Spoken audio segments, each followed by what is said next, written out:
नव्यानं उभारण्यात येणाऱ्या सहकार प्रशिक्षण सभागृहाचं उद्घाटन ज्यांच्या हस्ते पार पडलं ते महाराष्ट्र राज्य सहकारी संघाचे सन्माननीय अध्यक्ष, त्याचबरोबर महाराष्ट्र गृहनिर्माण स्वयंसमूह प्राधिकरणाचे नुकतीच ज्यांना अध्यक्षपदाची धुरा मिळाले ते मुंबई सहकारी बँकेचे सन्माननीय अध्यक्ष आणि सहकारातील एक जाणतं नेतृत्व माननीय प्रवीण भाऊ दरेकर, त्याचबरोबर आज या कार्यक्रमासाठी आवर्जून उपस्थित असलेले तुम्हा सर्वांचे लाडके नेते आणि महाराष्ट्र राज्याचे कर्तव्यदक्ष सार्वजनिक बांधकाम मंत्री, अजिंक्य उद्योग समूहाचे मार्गदर्शक सन्माननीय महाराज साहेब, श्रीमंत छत्रपती शिवराजे भोसले साहेब, त्याचबरोबर ज्यांच्या अध्यक्षतेखाली हा कार्यक्रम संपन्न होत आहे ते श्रीमंत छत्रपती शिवराजे भोसले.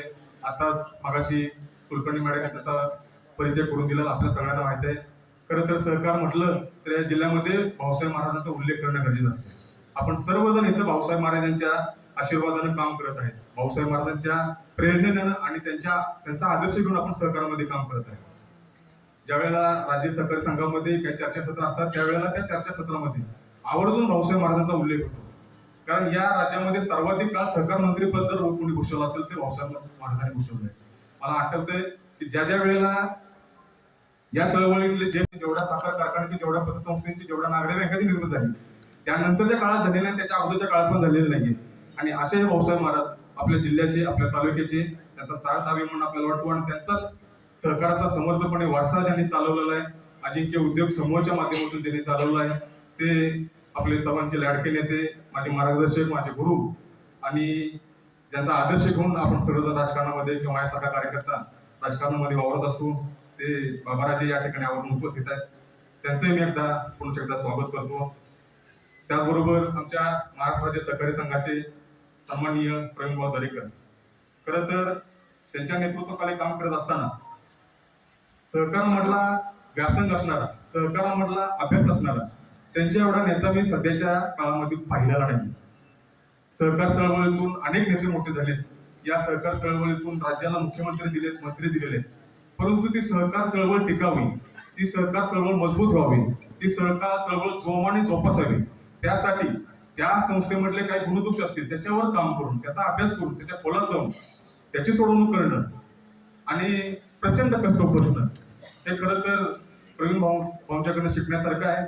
आणि माझं तर असं मत आहे की सध्याच्या सहकार चळवळीला ज्यांच्याकडून सर्वात जास्त अपेक्षा आहे ते प्रवीण भाऊ दरेकर, महाराष्ट्र राज्य सहकारी संघाची ज्यांनी अध्यक्षपदी धुरा घेतलेला आहे, नुकताच त्यांना कॅबिनेट मंत्री पदाचा दर्जा देखील मिळाला आहे, त्यांचं देखील आपल्या सातारा जिल्ह्यामध्ये मी मनापासून स्वागत करतो. या सभागृहामध्ये जो कार्यक्रम होतोय त्या बँकेचे अध्यक्ष सन्माननीय नितीन काका पाटील, स्वर्गवासी लक्ष्मण तात्यांचा वारसा समर्थपणे चालवत आहेत.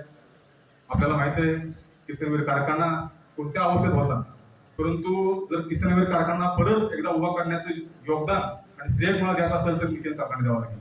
आणि ते काका या ठिकाणी आपल्या या प्रशिक्षण शिबिरासाठी अध्यक्ष म्हणून आपलेले आहेत, त्याबद्दल त्यांचंही स्वागत करतो. अनिल भाऊ देसाई आहेत, सर्व मान्यवर आहेत. आता सरांचं नाव लिहिण्यामध्ये वेळ घालवतो. लहान सहान अगदी मजूर संस्थांपासून, गृहनिर्माण संस्थांपासून त्यांचा बारकाईने अभ्यास आहे.